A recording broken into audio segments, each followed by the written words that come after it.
The Messiah said, "When you come to know yourselves, then you will become known, and you will realize that it is you who are the sons of the living Father. But if you will not know yourselves, you dwell in poverty, and it is you who are that poverty."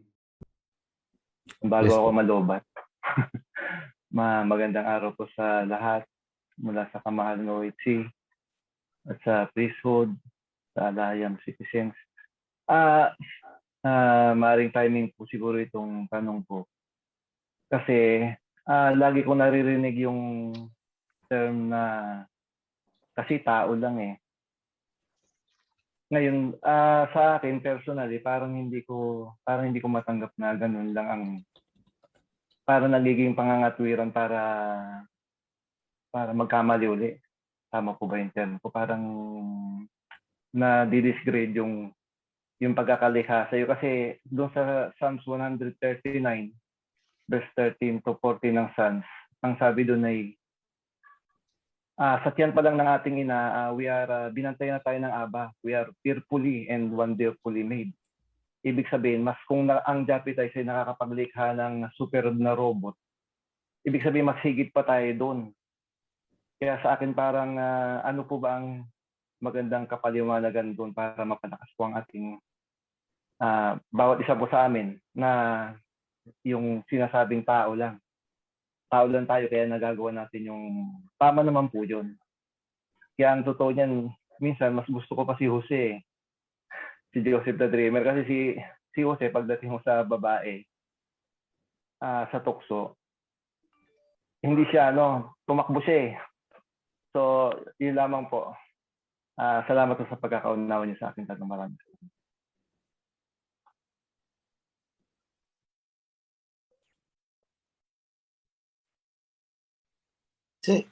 Sinong sasagot? Ako ba? Si Prime.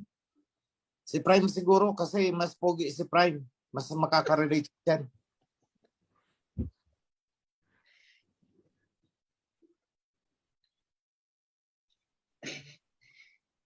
Prime. Dapat yung pinaka-pogi ang sasagot. Opo. Yan. Dali.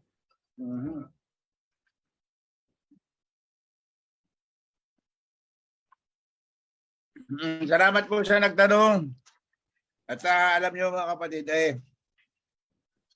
pag in-invoke kasi natin yung katuwiran na yan, na tao lang kaya nagkakamali tayo. Ito sa isip ko lang tatandaan natin na all creations, sa lahat ng nilalang ng Aba, tayo ang pinagtiwalaan, dominion over all. At tayo na ang ginawa niya na kawangis niya. Kawangis, kaanyo. Tayo lang, walang iba eh. So hindi natin pwedeng sabihin na dahil tayo tao lang, alin pa ba siya nilalang ang masihigit pa sa tao? Di ba walang nilalang na ang Aba na masihigit pa sa tao? So anong ibig sabihin? Pagka sinabi natin ganun lang, paano pala ang pagkakalalang sa atin ng Aba? Ngunit yan po karaniwan sinasabi ng mga tao na gumagawa ng kasalanan at naghahanap din ng dahilan para mabigyan ng kapaliwanagan yung ginawang kasalanan. Kasi tao lang ako nagkakamali. At tinitake advantage nga dyan yung pagpapatawad. Kaya yan mga kapatid, sa akin, wag na nating i-invoke yan. At wag po, hindi po natin kailangan gawan niya ng pang paliwanag. Kung hindi, tayo po tayo lang ang binigyan ng Aba ng wangis niya. Isang napakalaking karangalan na tayo mga tao ay nilalang na wangis ng Aba.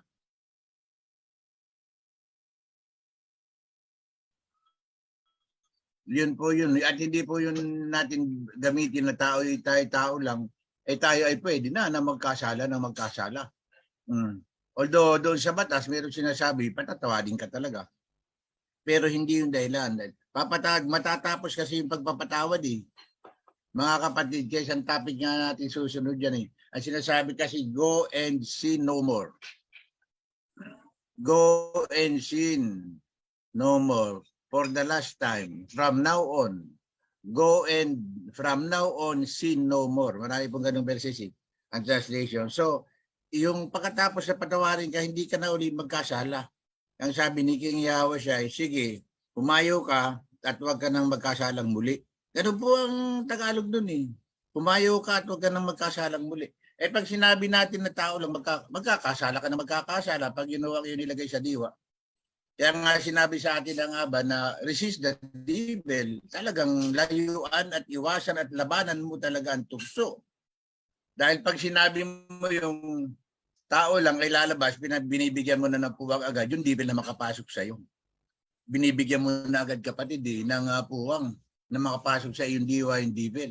Sabi nga natin, doon sa isang teachings natin sa leadership, sara mo agad ang pinto o kaya labanan mo agad kasi the moment na makapasok sa pinto ninyo ang devil o sa iyong diwa, dire-diretso na po yan. Ngangat-ngatin talaga niyan ang inyong puso at diwa upang kayo magkasala.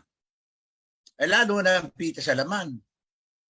Dahil sa pita sa laman ay halos nanginginig ang ating kalamnan, magawa lang ang bagay na yan. Wala tayong pinag-iba sa hayop. Pagka ganun po ang katuwiran natin, wala tayong pinag-iba sa hayop. Dahil kita nyo ang mga hayop, kahit sa kalsada, nag-aaway, kahit maliit na hayop, malaking hayop, anong uri ng hayop, pag inabot din sila nun, pag sila in-hit, kung tawagin, talagang hindi mo makukontrol yan. Eh kaya nga ginawa ko tayo ng Aba na mas higit kaysa sa hayop, hindi po tayo ginawang hayop. Hindi po, tao tayo eh. Ang classification nga natin, hindi animal eh. Homo sapiens. Wala yung classification ng tao, mga kapatid eh. So, huwag po natin gawing excuse yun. Dahil pag in-excuse natin yun, binibigyan agad natin ng ating sarili ng puwang para magkasala. Alalahanin niyo, ito marahil na nagkakamali po kayo ng mga pagkakaintindi na pag sinabi na go and sin no more ay tapos na yun. Hindi po. Ang sabi doon ay umayo ka at huwag ka nang magkasalang muli. Ay, hindi ibig sabihin hindi pwede lagi ka magkakasala bilang tao. Hindi po ganun. Iba naman yung kasalanan na sinasabi natin, sinabi ni King Yahweh siya na 7 times 7 mong patatawarin. Ibang kasalanan yun mga kapatid. Yun yung kasalanan natin sa atin bilang magkakapatid. Minura mo ang kapatid mo, sinabihan mo ng raka o gago or ogag ang kapatid mo, o hindi mo tinupad ang kasunduan ninyo ng kapatid mo, magaganong bagay. Binuli mo ang kapatid mo, ay patawarin mo talaga. Kasalanan natin yan sa magkakapatid. Iba po ang kasalanan natin sa ating alahayam. At yan ay nababatay sa 10 utos at sa mga iba pang instructions niya na nandoon po. So wag yun mga kapatid, alisin po natin yun. Alisin po natin yung tao lamang kaya tayo nagkakasala. Hindi, wala pong ganun. Balik na rin niya ang buong Bible, wala kayong masasabi na tao lamang kaya kayo magkakasala. Yun lamang po, mga kapatid, yun lamang po ang maibabahagi ko sa inyo. Sana makatulong po sa inyong pagpapasya at pagbumuni-muni. Hello po, mapagpalang hapon po sa ating lahat. Magandang hapon po, opo. Opo. Ang katanungan ko lang, Presyon, tungkol dun sa topic natin kanina, tungkol kay Haring David. Sa kabila po na si Haring David ay matuwid, simula pa nung simula, kaya siya na ibig sabihin, alam niya yung kautusan ng covenant. Pero sa kabila nun, bakit nagawa niya pa rin sumuway sa kautusan?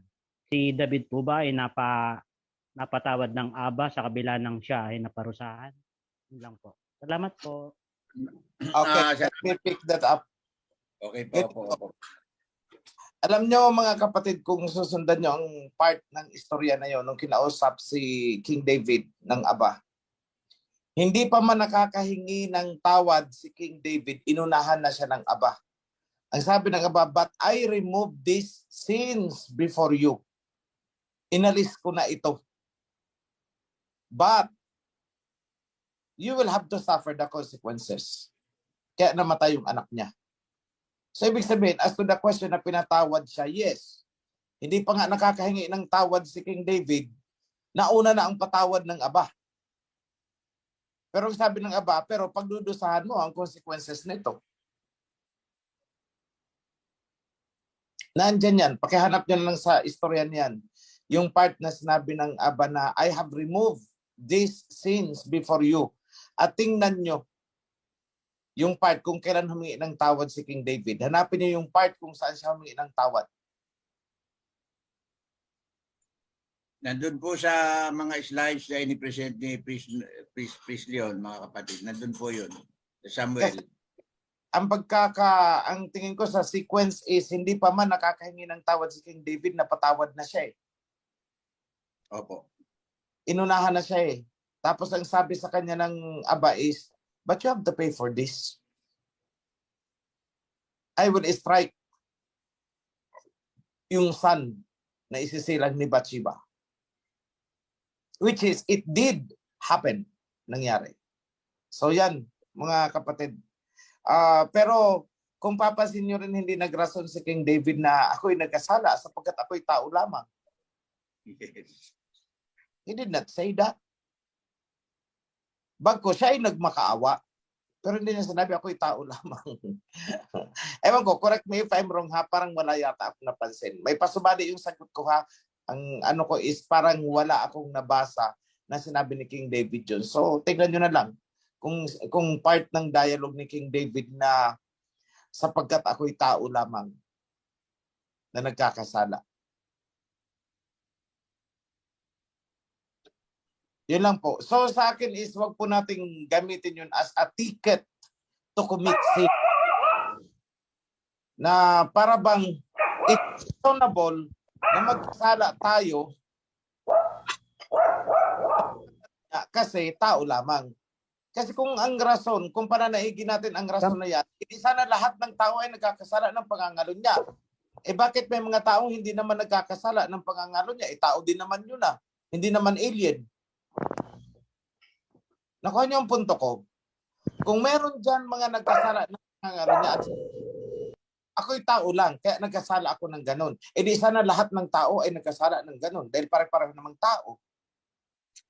Correct? Kaya lang ang iba kasi, ginagamit yan as an excuse.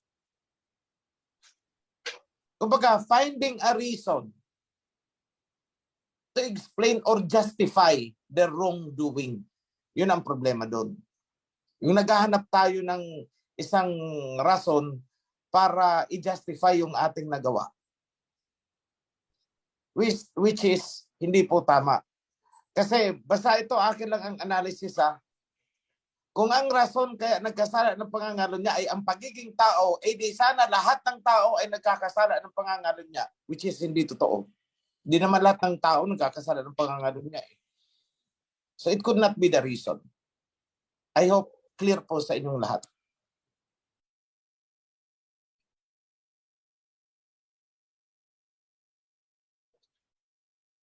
Happy Sabbath, King. Kamahal. Parang nag-nervous tuloy ako.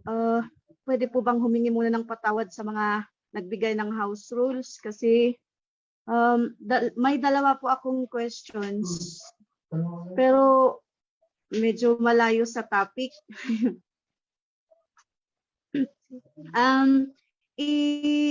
Tatanong ko sana ulit yung tinanong ko kay Priest Lil nung isang araw, yung tungkol po sa templo, sa pagpapatayo ng literal na templo. Kasi po yung nabanggit po kasi ni Messiah nung nabubuhay siya ay yung tungkol sa spiritual temple. Yun po, yata. Hindi, gusto sana naming maliwanagan yun. Kasi yung nakalagay po sa Acts 17:24 ay Alahayam, the creator of heaven and earth, does not live in temples that is made by hand. Yung pangalawang question ko po ay sino po ba yung mga tao na nanggagamot gamit ang pangalan ni King Yahawashai na hindi naman niya kilala. Sino kaya sila sa panahon natin ngayon? Yun po ang tanong ko. Salamat po.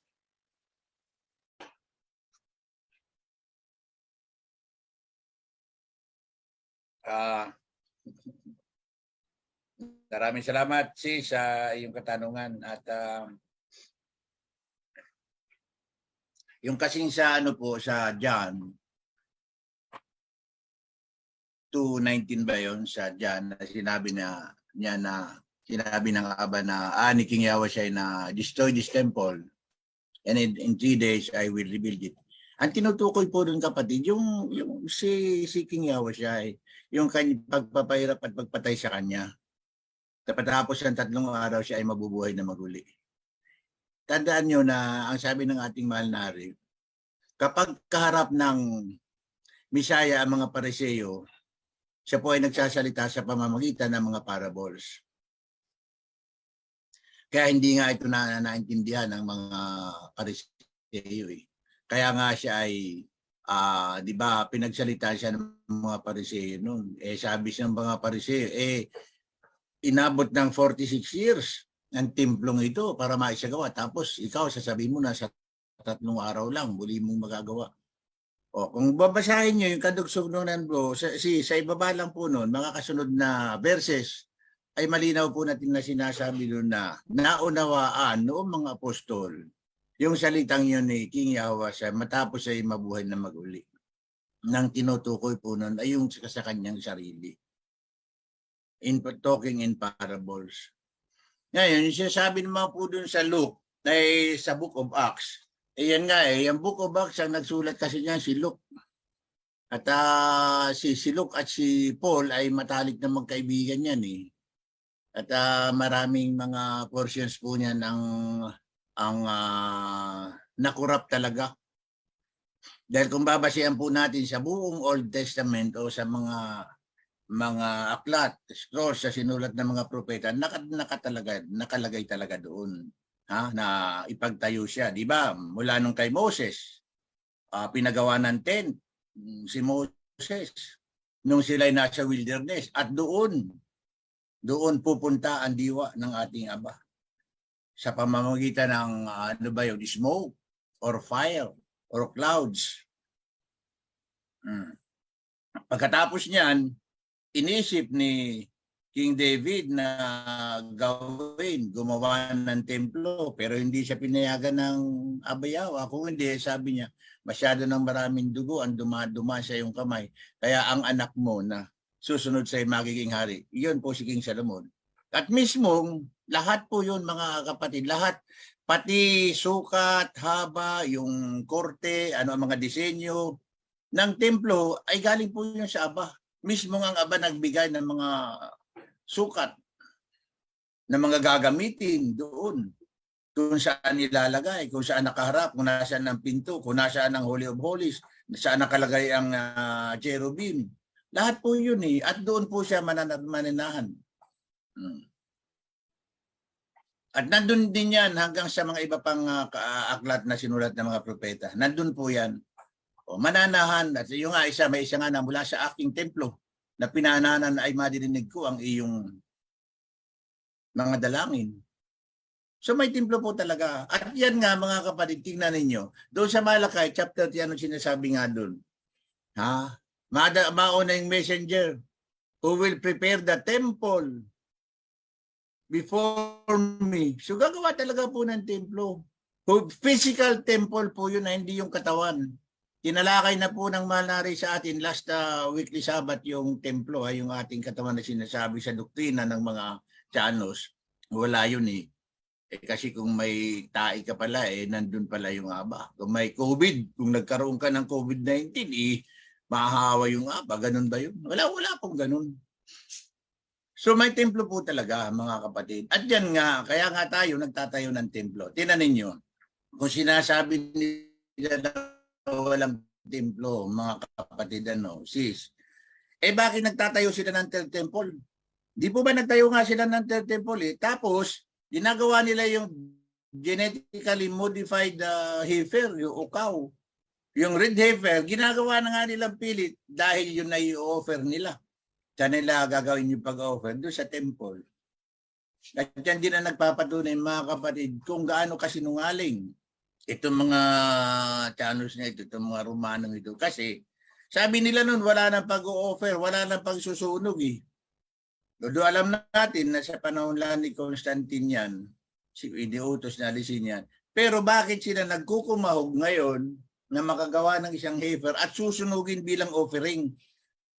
O di ba, ibig lang sabihin na sila mismo, alam nila na may offering. Pero patuloy lang nilang niluluko ang mga followers nila.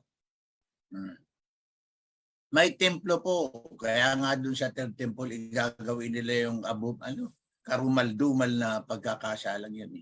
And now, dito sa ginagawa ng ating kingdom, sa pamamagitan ng messenger from the east, tinatayo natin ngayon ang physical temple.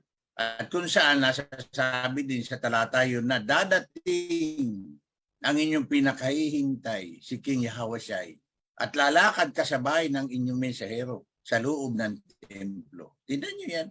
Basahin po ninyo yun. Hindi ko lang matiyak. Pero ganun po siya. Basahin ninyo yun, nandun yun. May templo nga eh. Eh kung walang templo, ay alin pala ang sinabi ng Abba Yahweh sa panahon ni Moses, sa panahon ni Solomon. O ngayon sa third temple, di ba? Ipinaayos pa nga niya yung temple na nasira di sa panahon ni ni King Cyrus ba yun?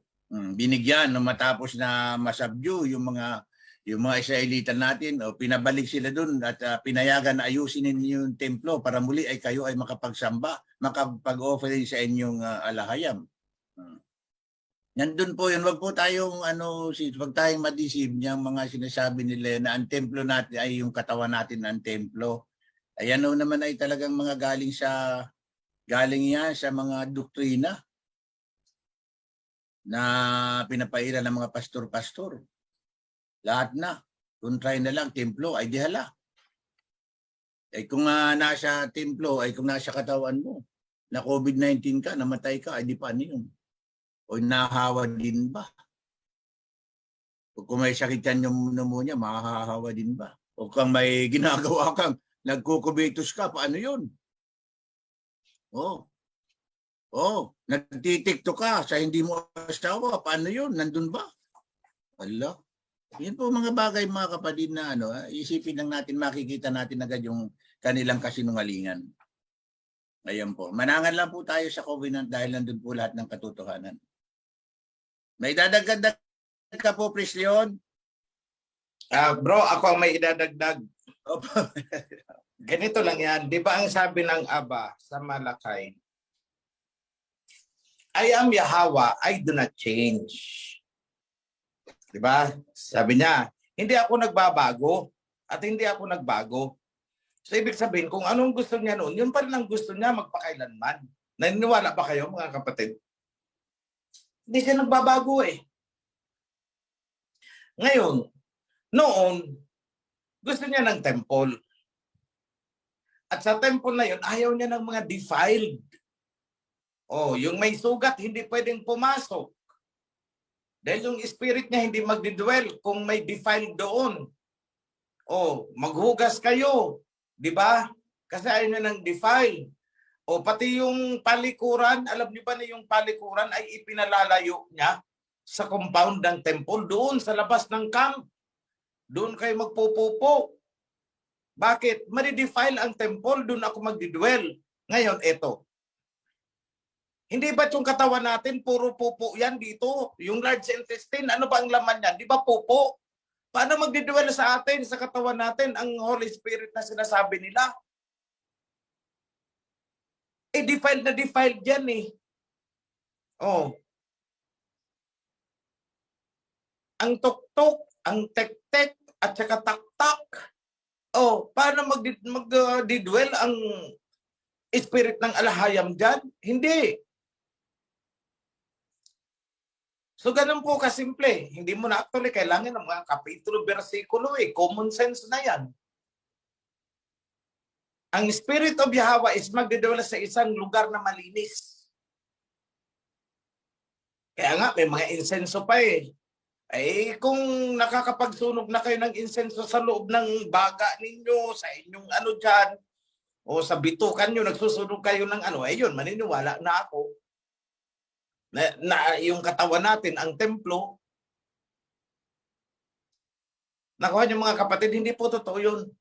Dahil ang Spirit of the Alahayam ay hindi magdiduwala sa isang defiled. Oh. Kaya nga yung may mga nagnanaknak, hindi pwedeng pumasok doon kahit sa compound. Bakit? Madidefile ang temple. Eh yung katawan natin, hindi ba defiled na defiled ang loob niyan? Andun lahat yung ipinagbabawal niya, yung ayaw niya, yung mga dumi, naandyan sa katawan natin eh. Kahit kailan, hindi, kahit magtanong kayo sa mga doktor dyan, kahit kailan, hindi nawawalan ng pupo yung laman ng bitukan natin. So how can the Spirit dwell? Oh, tapos ito pa ha, kaya huwag kayong naniniwala dyan sa Holy Spirit na yan na pumapasok. Ang daming nagkiklaim ng Holy Spirit. Nasa kanila daw ang Holy Spirit. Punta ka sa kabilang sekta, mali sila na andito sa amin ang Holy Spirit. Punta sa kabilang sekta, mali sila, mali ang dalawang yan na andito sa amin ang Holy Spirit. Eh kung totoo yung nagdiduwala sa kanila ng Holy Spirit, bakit iba-iba ang mga turo nila? O so hindi totoo na nagdiduwal ang Holy Spirit sa kanila, sapagkat hindi magdiduwal yan sa isang kontaminado o defiled na vessel. Kaya nga dapat ang mga priest malinis, walang sugat, walang defect. Dahil ayaw niya ng defilement. Yun ang rules sa temple. So I hope that is clear for everyone. Hindi po katawan, physical, ang dwelling place ng sinasabi nilang Holy Spirit. And after all, yung sinasabi nilang Holy Spirit na yan, that is diwa ng covenant. It is in our thoughts. Pero yung per se, yung dwelling place ng Alahayam is a temple. Actually, the temple of Yahweh yun, Yahweh the Son. Kasi ang Father is napakalaki. Anong sabi ni King Solomon? The universe cannot even contain you. Hindi ka magkakasya sa buong universe. O kanino pala yung temple? Sa anak niya. O nakuha nyo mga kapatid. So wag na po kayong mababother dyan sa temple of the Holy Spirit ang katawan. Puro pupo ang laman ng abdomen natin. Paano magiging temple of the Holy Spirit yan? Nagtitiktok, nagtitektek, nagtataktak. Paano maging temple of the Holy Spirit yan? Nakuha ninyo mga kapatid. Ganun kasimple yun. Yeah. Larry, may idadagdag lang po ako. Go ahead, bro. Yung ano po, yung nakita po natin sa Ezekiel saka sa Mika po na may physical temple po talaga doon sa foreshadowing ni Ezekiel sa kay Mika. So may nakasulat talaga kapatid na may physical temple talaga kasi nandun kay Ezekiel na nakatayo siya sa labas ng temple habang nagsasalita si King Yahweh. Naririnig niya yung boses sa loob. Saka nandun din po yan sa book ni Mika. Foreshadowing po yun ng paparating pa lang na may physical temple po talagang itatayo. Yan lang po, King Racy. Yada. Yada. Thank you, bro.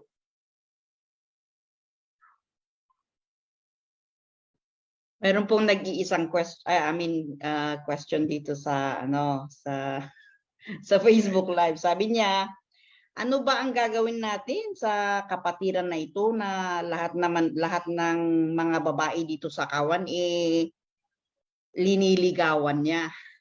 Ano daw po ang gagawin natin?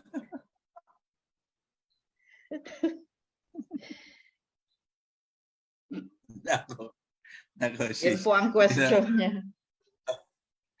So, kilala niya, no? Opo.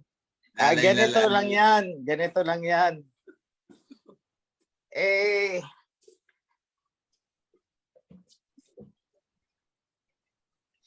ganito yan. Sorry ha. May sumingit na message kasi. Cellphone ang gamit ko. Ganito lang yan mga kapatid. Yan bang involved na yan ay single? Oh, ibang usapan kasi kung single o papaya daw, papaya. Ang sagot. Kung yan ay single, ay wala namang problema diyan, nanliligaw lang naman siya eh. Alatsamba kung sino ang pumatol. Ang problema ay kung may nakuha ng isa ay nanliligaw pa ng iba. Yun. Nandun ang problema. Eh, kaya yan nag-aalatsamba kasi hindi niya sigurado kung may tutugon sa kanya. Ay baka pangit yan. Kasi kung sigurado ka sa sarili mo, ang isang niligawan mo, hindi ito, hindi ako nito matatanggihan.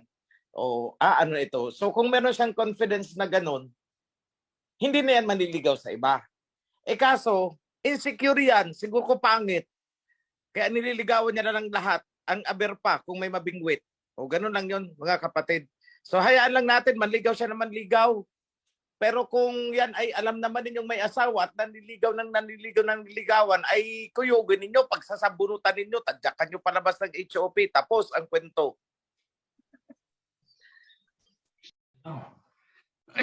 Hello po mga kapatid, magandang hapon po at mapagpalang araw po sa ating lahat. Magandang hapon po, mahal na hari. Sa mga sa presod po, magandang hapon po.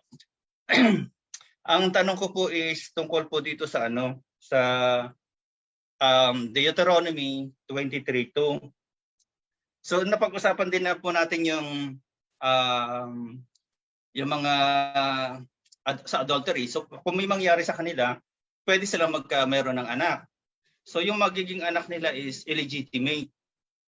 Ang sabi po kasi dito sa Deuteronomy 23:2 is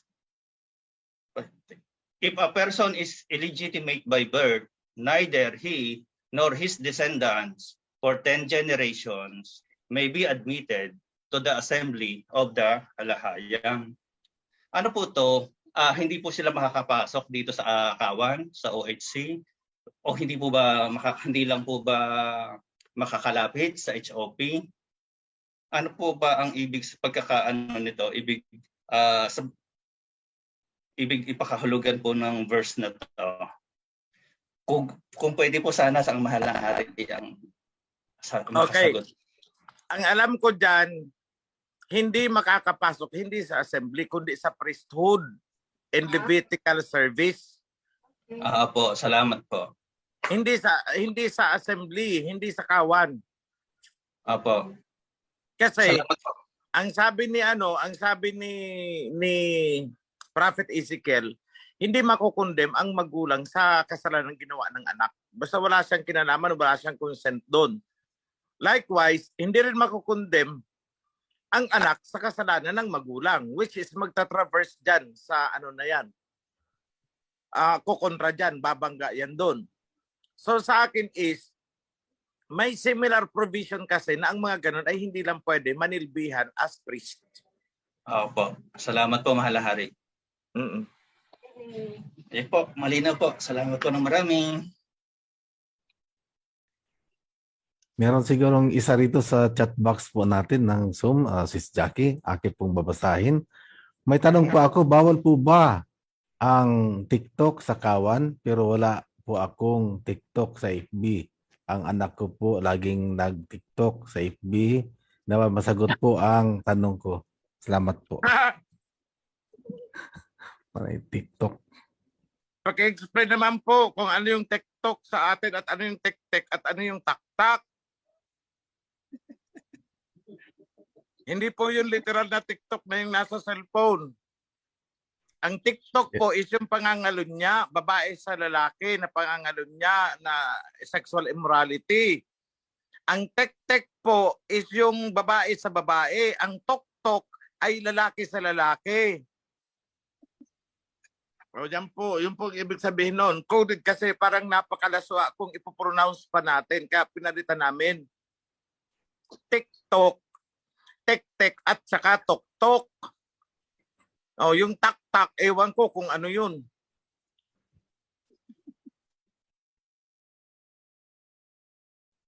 Okay, meron pong question dito sa Facebook Live. Ano po ang exact word or correct word sa ransom for many na ginamit po nila sa translation from Matthew chapter 20 verse 28? Even as the Son of Man came not to be served but to serve and to give his life as a ransom for many. Libadura po yan. Di ba itinuro naman na natin na hindi siya naparito para magpakamatay, para lang isave tayo. Bakit tayo i-ransom? Bakit tayo i-redeem? Tayo ba'y nakasangla? Di ba hindi? Sumali po yan. Naparito siya to establish His kingdom. Hindi siya naparito para mamatay para sa mga kasalanan natin. Hindi po totoo yung kamatayan niya, ang kapatawaran ng ating mga kasalanan. In-explain ko na po yan paulit-ulit na noong marami ng nakaraang panahon. Siguro ko hindi mo brother o sister na pakinggan yun o hindi mo inabot. So, ang Mesaya po, pwede siyang magpatawad na hindi niya kailangang magpakamatay. Hindi naman sinabi ng Ama na, ayan na yung anak ko, patayin ninyo para mapatawad na kayo ng mga kasalanan ninyo. So hindi po totoo yung doktrina, libadura po yan. Dahil ang totoo, kung tayo man ay binihag, hindi tayo kailangang tubusin dahil pag-aari naman tayo ng anak, di ba? Ni King Yahawasay. Inheritance tayo eh. At wala naman doon nakalagay na tayo isinangla niya sa mga Babylonians para tubusin niya, i-ransom niya. Wala. So doktrina po yan, libadura yan, hindi totoo yan. So pakibasa priest Dato, yung nasa corrected version. I think na-correct na natin yan, yung portion na yun. Anong version? Sis Jackie, anong verse po ulit yun? Matthew 20 verse 28. Matthew 20 verse 20.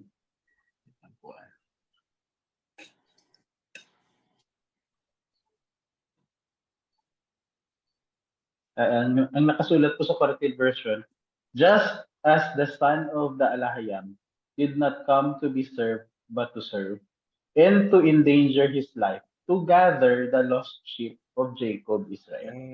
To gather the lost sheep of Jacob Israel. Yadda. Maraming salamat po, priest.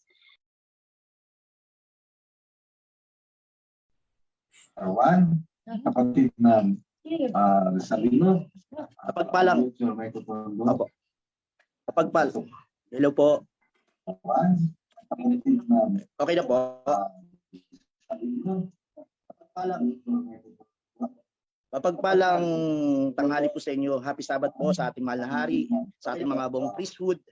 Katulog, ang ano ko lang po, yung hingi lang po akong payo. Marami po nagpapayo sa akin. Isa po ako sa mga iniwan ng asawa dahil sa pakikipagtipan natin sa ating alahayam. Naninindigan tayo, pinili natin na mga katuruan ng ating mahal na hari na wag nang kunin yung mga gumawa ng mga adultery na babae tapos kukunin pa. Kasi ang nangyari po sa una kong relasyon, ganun din po. 3 beses siya nagkamali. Pinatawad ko pa rin po at tinanggap ko, tapos nagkahiwalay kami. Yung pangalawa po, 4 na beses na po siya nagkamali. Di ko na po tinanggap kasi nung umalis siya, nagpaalam siya na trabaho lang. Sabi ko, nung nagpadala ko, tapos sabi niya, ako'y nag-asawa na, binalik niya yung pera ko. Sabi niya, ako'y nag-asawa na, hindi ko na matatanggap ang yung pera. Ngayon po, marami po sa ating sakawan na nanindigan, mga lalaki na nawalan ng asawa dahil sa pag-ibig natin sa ating alahayam. Ngayon po mahirap po ang sitwasyon ko po dahil nandiyan po yung mga tukso kasi po medyo nakakaangat din po ako sa buhay, may maganda po akong trabaho. Pinapayuhan po ako ng aming mga zone leader, mga kapatiran na pumili ng kawan. Ngunit talagang matigas po yung aking ulo. Ganito po nangyari nung una. Nung nagdi-decide ako na magsama kami ng hindi kawan, may nangyari po na namatay yung nanay niya at nagdahilan na po na wala na po. Pinayuhan din po ako ni Priest Leon na mamili talaga sa kawan dahil hindi kanya iiwan. Yun lamang po. Payo na lang po ang aking pong maipapayo niyo po sa mga naiwan ng pamilya dahil po sa banal na pangalan po.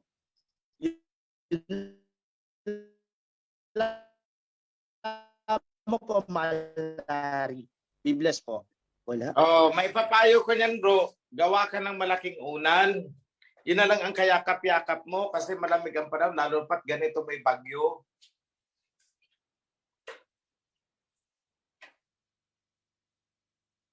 Tumatawa sila. De, seriously ganito.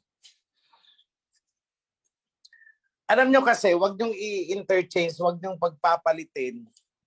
Wag niyong pagpapalitin yung pagpapatawad sa muling pagtanggap. Halimbawa, yung asawa mo ay nagkasala sa iyo ng adultery. Okay, fine. Pinatatawad na kita. Hindi na kita susumbatan. Hindi kita sisisihin. Hindi na kita pagagalitan. Ibabaliwala ko na ito. Pinatawad na kita. Pero hindi ibig sabihin nun na muli kitang tatanggapin. Dalawa yun. Iba yung pagpapatawad, iba yung muling pagtanggap. Hindi po totoo. Yung kung pinatawad mo na nga ako, muli mo akong tatanggapin. Muli tayo magsisiping. Mali po yun. Paano kung may AIDS na yan dahil sa pinatulan ng iba? Di ba? Sinausawan na ng iba Tapos doon sa pinagsausawan, sasawsaw ka rin doon, titiktok ka rin doon. Paano kung nakakuha na ng sakit yan doon? O hindi nahawa ka. So clear ang instruction. Patawarin mo, pero wag mo nang tatanggapin. In fact, you have the right to divorce her. Hiwalayan mo. Bakit? Yan yung exemption. Kailan pwedeng hiwalayan ng lalaki yung babae at itong si lalaki ay malaya ng mag-asawa pa ng iba. Yung nag-iisang provision is kung ang babae ay nagkasala ng sexual immorality. So patawarin mo na siya. O sige, pinatatawad na kita, pero di-divorce kita. Dahil hindi na kita pwedeng tanggapin ulit. Dahil yung lusong, may ibang bayo na pumasok dyan. Paano kung may sakit yung bayo na yon? O edi mahahawa ka. O ganun lang yun. Huwag kang titiktok doon sa isang na merong nagtitiktok na iba. Ano yan? Nakuha yung ibig kong sabihin, iba po yung pagpapatawad. Iba yung muling pagtanggap. Hindi po nakapackage yun na 2-in-1. Na kapag pinatawad mo, ibig sabihin tatanggapin mo. Magkaiba po yun. Ibig sabihin tatanggapin mo as is, normal na dati pang dati. Kasi meron diyang iba na pinatawad ko, tinanggap ko sa bahay, tumira. Alang-alang sa mga anak. Iba yun. Hindi niya tinanggap bilang asawa. Tinanggap niya bilang magulang, nanay ng kanyang mga anak. Pero hindi niya na tinanggap bilang asawa niya. O, nagkaintindihan po tayo? So yan ang advice ko sa mga lalaki. Nagpa-TikTok sa iba Tayo? Oh, ano yan? Para kang ano yan? Anong tawag dyan? Sa mga lalaki. Salome. Oh. Ang iyo ay iyo. Pag binigay na sa iyo yan. Hindi na pwedeng anuhan yan ng iba. Oh, ayun, yun. Paano po kung yung lalaki ang nagkasala? Oh, yan. O, pasensya na. Kung sasabihin yung unfair ito, mga babae. Pag ang lalaki ang nagkasala, pwede pang bumalik sa asawa nilang babae bilang asawa kung tatanggapin ng babae. O, yan po ang kaibahan. So may leeway na kunti para sa mga lalaki. Pero itong si lalaki ay hindi nakalibre sa usaping adultery. Oh, may pananagutan siya sa alahayam. Pero insofar as ikaw, babae, is concerned, pwede pa uli kayo magsama kahit nakakubit na siya ng adultery. Oh, pwede pa kayo magsama bilang mag-asawa as in normal. Kahit nagkasala na itong si lalaki ng adultery, ibumalik sa iyo, ikaw ang tunay. Pero pag ikaw na asawa na babae, tunay kang asawa, nag-commit ka ng adultery sa ibang lalaki, pumatol ka, ay aba, hindi ka na pwedeng tanggapin ni lalaki. Ikaw ay defiled. Pag tinanggap yan ni lalaki, lalo na ito may mga babae na may asawa, tapos pa na ang patiktok sa iba. Pag uwi sa bahay, magpapatiktok din sa asawa. 1 oras pa lang ang nakakalipas. Galing, nag-check-in sa motel, alas 10 ng gabi. Pagkatapos, alas 12 ng gabi, umuwi sa bahay. Ganado si Mr. TikTok din doon sa pinag-tiktokan ng isang lalaki. That is abomination. I'm sorry, that is fornication. Para kayong nag-orgy. Yan yun. Lugawan daw, bulaluhan. Para kayong nagbulaluhan yan. So, bawal po yun. Okay, so pasensya ng mga babae. Kasi iba kasi ang organ ng babae. Kasi yun ang dinideposituhan, pinupunduhan ng similya ng lalaki. Ikaw babae, hindi ka naman nagpupundo ng similya sa ari ng lalaki. So yun ang kaibahan nun. Bakit ba? Kapag ba nag-TikTok, yung Excel ng babae ang napupunta sa lalaki, di ba hindi?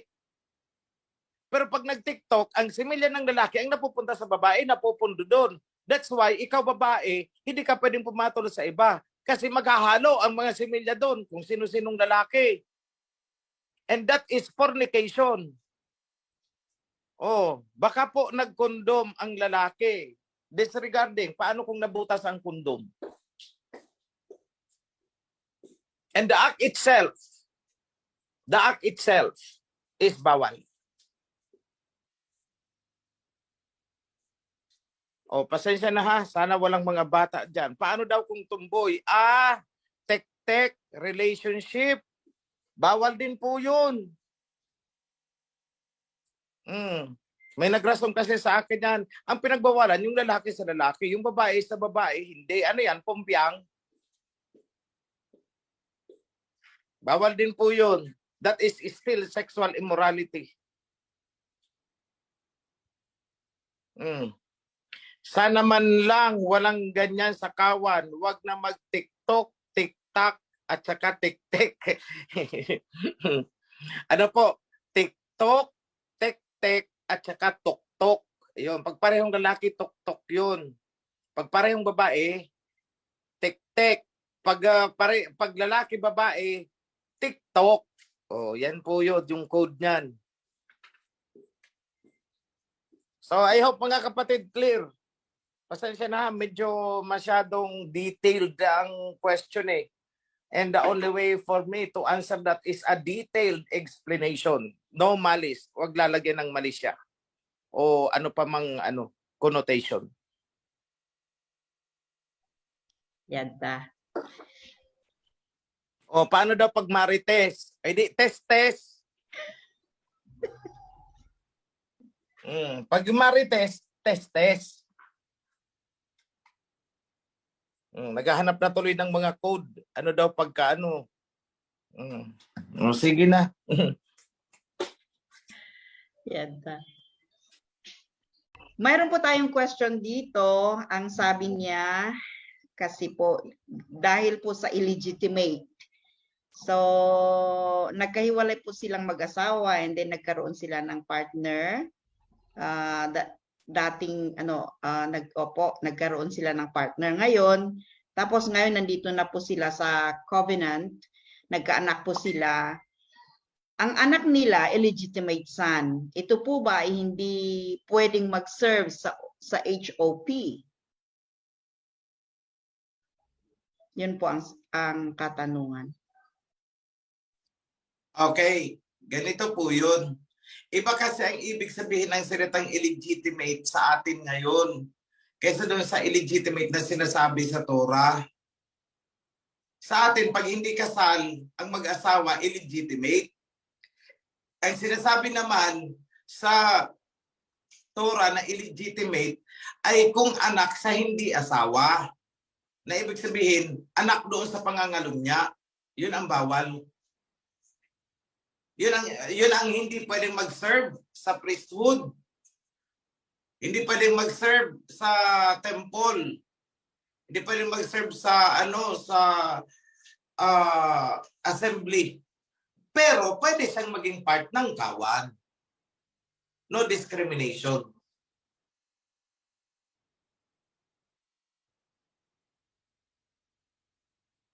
So yan lang po, hindi pinag-uusapan yung kasal ha, hindi pinag-uusapan yung kasal. But rather, totoong mag-asawa. Yung sinasabing illegitimate dun sa verse na binasa ni brother kanina is anak sa adultery. Hindi pwedeng maging priest. Hindi yung pwede sa priesthood. Hindi pwede sa Levitical service.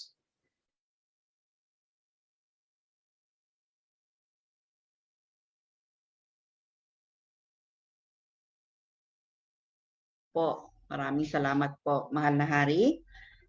Siguro very clear na naman po itong answer sa nag-question po. Merong isa din dito. Ano po ang kaibahan ng consequence ng adultery sa verse na ito? You shall not commit adultery. But I tell you that everyone who gazes at a woman to lust after her has committed adultery with her already in his heart. Ang question siguro is yung adultery na the act of adultery and then ito yung yung tumingin lang sa babae nag-act adultery na po. Ano pong difference? Ano daw po ang difference? Has committed adultery in his heart. Apo. Oo. Sa una, yung sa isip mo, nagkasala ka na ng adultery. Pero hindi mo naman isinakatuparan. So there is distinction pa rin dyan. Kumbaga, you have planned, but you did not consummate. Nagkaroon ka ng plano, pero hindi mo itinuloy. Magkaiba pa rin yun. Okay. So mas magaan yung consequence noong hindi mo natuloy? Ipapaligo mo lang yun eh. Hihingi mo ng tawad eh. Kaya nga may Day of Atonement tayo eh para sa mga ganun. Opo.